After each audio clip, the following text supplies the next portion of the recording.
I don't have an addiction to water. I can stop anytime I want. Hey there, kiddos, and welcome back to the channel. I'm Uncle Frank, hoping that you are having a great day. And in today's video, I am back in the comfortable chair because the squeaky one snapped. I'm working on fixing that. In today's video, I'd like to sit back, relax, and talk with all of you guys about focus. Specifically, focus when it comes to the world of TCGs, collectibles, and all that wonderful goodness. Because, yeah, I have found that when it comes to really any aspect of the hobby, honestly, whether it is the player side of things, the business side of things, the collector side of things, it's very easy to get distracted and to find yourself pulling your attention in a variety of directions when you should, for all of those aspects of the hobby, in my opinion, really be focusing on one thing at a time. And what do I mean when I say that? Well, for instance, if you're trying to get better at, I don't know, Yu-Gi-Oh! Or if you're trying to get better at Magic the Gathering, well, you're not going to get better at those games by constantly jumping from deck to deck, figuring out which one you like the most, which one has the best tournament performance, which one has the best stats online.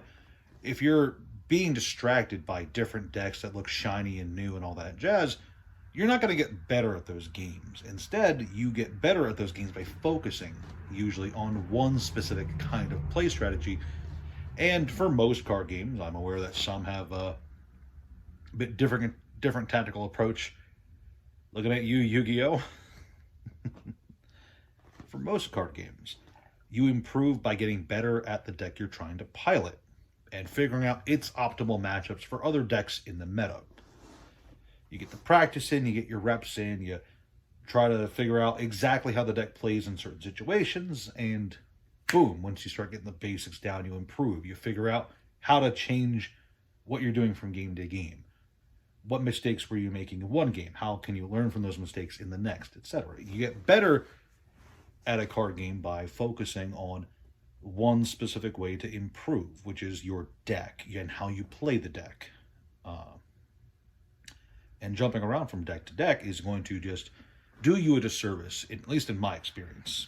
Trying to play 15 different decks in Commander, for instance, does not make you good at any of them. Now, when it comes to collecting, I think you are genuinely doing yourself a disservice if you aren't focused when it comes to your collection goals. It's nice to have a laundry list of different sets, different games even that you want to collect. Everybody out there wants to have all the shiny cardboard, right? But I find that the easiest way to build up burnout when it comes to collecting card games is to not really have one focus at a time. If you're trying to collect 3 different sets of cards, for instance, like in Pokemon, if you're jumping around from set to set to set trying to grab everything that interests you, burnout, in my experience, piles up way faster if you're doing that, as opposed to focus firing one set at a time. Sure, it's nice to have long-term goals, for instance.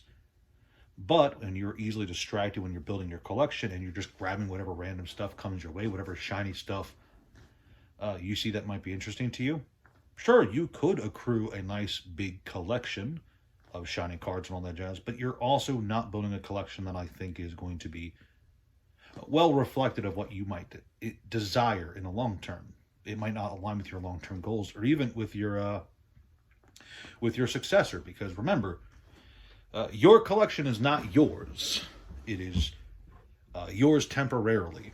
You're not going to be here forever. Your cards are, for the most part, going to outlast you. Your video games are, for the most part, going to outlast you. So having a well-curated collection, I believe, is a good way to ensure that whoever ends up getting it next will have an easier time with it.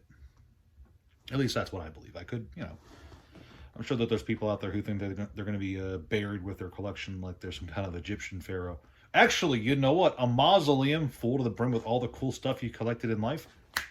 That sounds like a cool way to be buried, all things considered. If I ever hit billionaire status, I'm definitely going to be buried with my entire Legend of Zelda collection. now that I think about it. And yeah, and this does not just apply to playing games and collecting card games. It also applies to business. You have to be focused. You have to know what you're doing. You have to know what you're buying and selling. Uh, and more importantly, you have to understand your customer base. You have to be focused on uh, your customers and all that jazz. What are they more likely to buy? What are they less likely to buy, etc. You have to understand the ins and outs of your particular customer group. There are different stores that will cater wildly to wildly different customer groups. Some are there for the Yu-Gi-Oh tournament attendants. Some are there to cater to high-end Magic the Gathering collectors. Some stores will have two distinct different groups of players showing up at different times for different tournaments, and they have to cater to both of those different groups.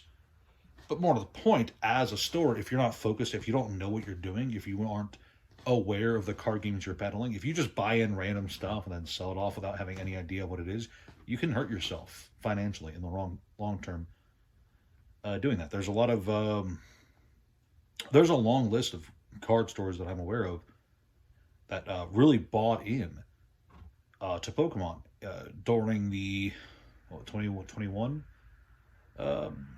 hype cycle without really understanding what was going on, why it was being successful and all that stuff. And because they weren't focused, because they didn't know the game, when things started to take a nosedive out round to Chilling Reign, a lot of those stores were not happy. They were not really all those gains they had had over such a short amount of time were just gone, like dust in the wind.